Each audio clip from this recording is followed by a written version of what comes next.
Oferecimento: Julieste Logística. Há mais de uma década transportando. 27 3228 0586.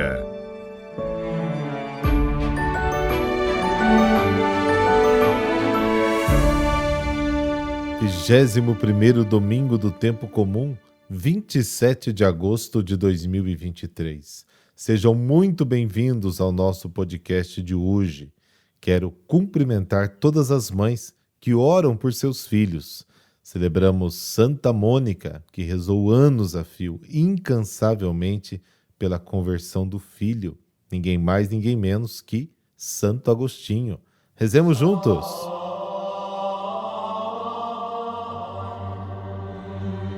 Pelo sinal da Santa Cruz, livrai-nos Deus, nosso Senhor, dos nossos inimigos. Ó Deus, que unis os corações dos vossos fiéis num só desejo, dai ao vosso povo amar o que ordenais e esperar o que prometeis, para que na instabilidade deste mundo fixemos os nossos corações onde se encontram as verdadeiras alegrias. Amém.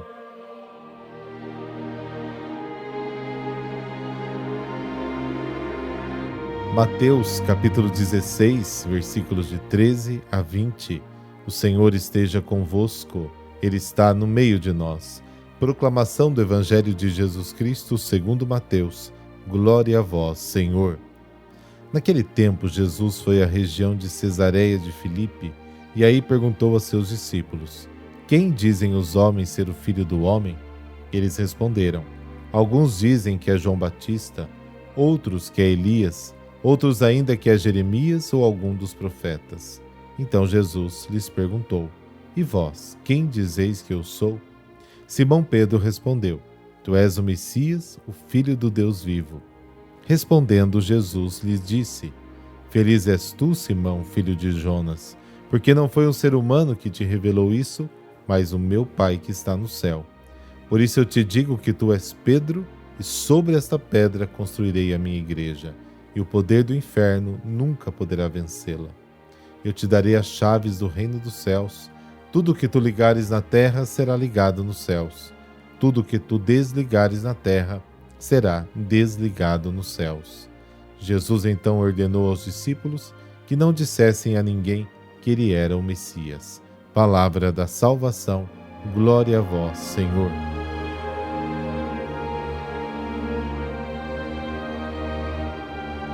Hoje, Jesus faz aos seus discípulos uma pergunta que certamente deve ter causado perplexidade quando ele a pronunciou. Quem as pessoas pensam que eu sou? Ele quer testar o terreno, entendendo bem qual é a opinião dos seus conterrâneos. Ele faz uma pesquisa de opinião. Ele não se limita a perguntas superficiais e interroga: e para você, quem sou eu? Então vamos passo a passo, porque essas perguntas feitas por Jesus aos seus discípulos também são válidas para nós. No mundo contemporâneo a Jesus, tem Herodes que nos oferece uma demonstração evidente de quem é o mestre para os homens do seu tempo. Jesus é um profeta. Para o tirano, deveria ser o Batista, mas o próprio Herodes se pergunta: mas eu não matei? Jesus, portanto, é um profeta. O povo compara a Elias, a Jeremias, e, portanto, também entre o povo, esta é a visão. Se esta pergunta fosse feita hoje, a confusão reinaria também.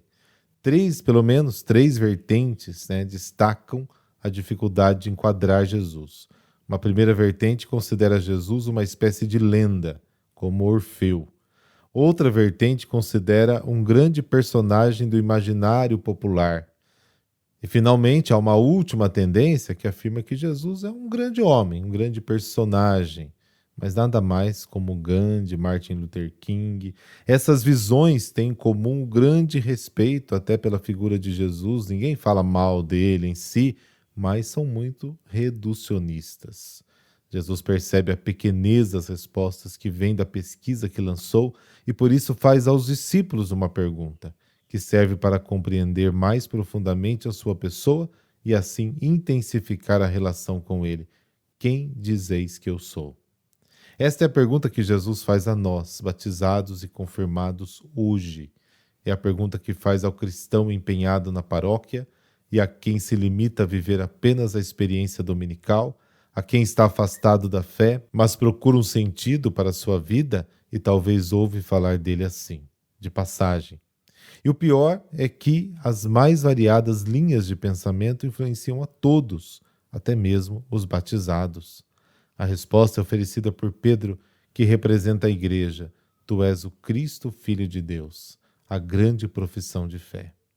Estando com Jesus como Pedro, e por meio de Pedro e, portanto, por meio da igreja, tem-se o verdadeiro conhecimento. A pergunta feita por Jesus não é para saber o seu índice de aprovação, como fazem os grandes formadores de opinião hoje, mas também nos ajuda a entender o sentido da nossa própria vida. Cristo, o novo Adão, revelando ao mundo o mistério do Pai e do seu amor, revela também plenamente o homem a si mesmo e manifesta assim a sua elevada vocação. Cristo, como diz Paulo na carta aos Colossenses, é a imagem do Deus invisível e, ao contrário de Adão, que com a sua desobediência imediatamente nos deformou devido ao pecado, Cristo nos devolveu a semelhança de Deus.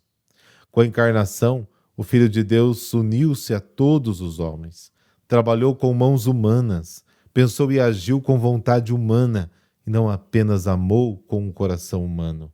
Ele amou loucamente, sacrificando-se por cada um de nós. Com a sua força, cada realidade adquire uma cor diferente, porque cada realidade foi elevada a uma dignidade sublime em virtude da encarnação. Nós, cristãos, recebemos a nobre tarefa de mostrar Jesus aos nossos irmãos e irmãs. Alguns terão que cumpri-la com a pregação, enquanto outros com o testemunho da sua consagração. A imensa maioria, a grande variedade de cristãos, chamados a santificar-se no meio do mundo, devem dar a conhecer o Mestre, cumprindo bem, com perfeição humana e com espírito cristão, o trabalho e os demais deveres que competem a cada um. Cristo nosso Senhor, segundo São José Maria Escrivá, foi crucificado e do alto da cruz redimiu o mundo, estabelecendo a paz entre Deus e os homens. O próprio Jesus lembra a todos: quando eu for levantado da terra, atrairei todos a mim. Quando você me colocar no topo de todas as atividades da terra, cumprindo o dever de cada momento e sendo minhas testemunhas nas grandes e pequenas coisas, então todos serão atraídos para mim. Eu atrairei tudo para mim, e o meu reino entre vocês será finalmente não um sonho, mas uma realidade. O que importa até não são as imagens que falam de Jesus por aí. O que importa é que eu e você, como cristãos, qual é a imagem que nós temos de Jesus? Quem é Ele para nós hoje?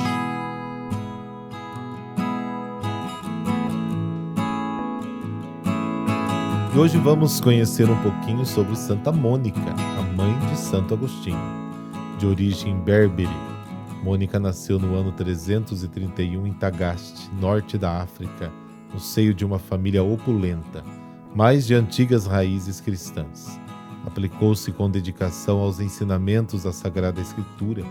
Sua forte espiritualidade foi forjada pela oração e assídua prática dos sacramentos, além dos quais se coloca a serviço da comunidade eclesial. Casou-se com Patrício, homem ambicioso, pagão, irascível, de caráter difícil, e também lhe foi infiel. Mônica, doce, benévola, capaz de dialogar nos momentos oportunos, com o seu método composto de espera, paciência, oração, que o sugere até às suas amigas, que lhe confiam seus problemas e incompreensões conjugais. Consegue vencer as rudezas do marido a ponto de levá-lo a abraçar a fé. Aos 22 anos, Mônica dá à luz ao primogênito, Agostinho, seguido por outro filho, Navígio, e uma filha da qual não se sabe o nome, e os educa segundo os princípios cristãos. Tornando-se viúva aos 39 anos, administrou os bens da família, dedicando-se com amor incomensurável à sua prole. Quem mais causou preocupação à cuidadosa e astuta mãe foi Agostinho, o filho de tantas lágrimas. De coração irrequieto e ambicioso, retórico, na busca da verdade, ele se distancia da fé católica e vaga de uma filosofia a outra. Mônica jamais deixa de rezar por ele, pelo contrário, segue todas as vicissitudes da sua vida e lhe permanece sempre ao lado. Por isso se transfere para Cartagena e depois para a Itália, quando o filho, no ápice de sua carreira como docente de retórica, vai morar em Milão. Seu carinho materno e as suas orações acompanham a conversão de Agostinho, que ao receber o batismo pelo santo bispo Ambrósio, decidiu voltar para Tagaste, onde fundou uma comunidade de servos de Deus. Mônica estava com ele quando tiveram que embarcar no porto de Ostia, com destino à África. Porém, ao esperar o navio, foram obrigados a passar alguns dias ali. No entanto, Mônica e Agostinho mantêm intensos diálogos espirituais. A um desses se refere o chamado êxtase em Ostia, narrado nas Confissões de Santo Agostinho. Ele dizia o seguinte, abre aspas, aconteceu encontrar-nos a sós, eu e ela, apoiados em uma janela que dava para o jardim interior da casa em que morávamos. Era em Ostia, sobre a foz do Tibre, onde, longe da multidão, depois do cansaço de uma longa viagem, recobramos forças para a travessia do mar. Ali, sozinhos, conversávamos com grande doçura, esquecendo o passado, ocupados apenas no futuro, indagados juntos na presença da verdade, que és tu, qual seria a vida eterna dos santos.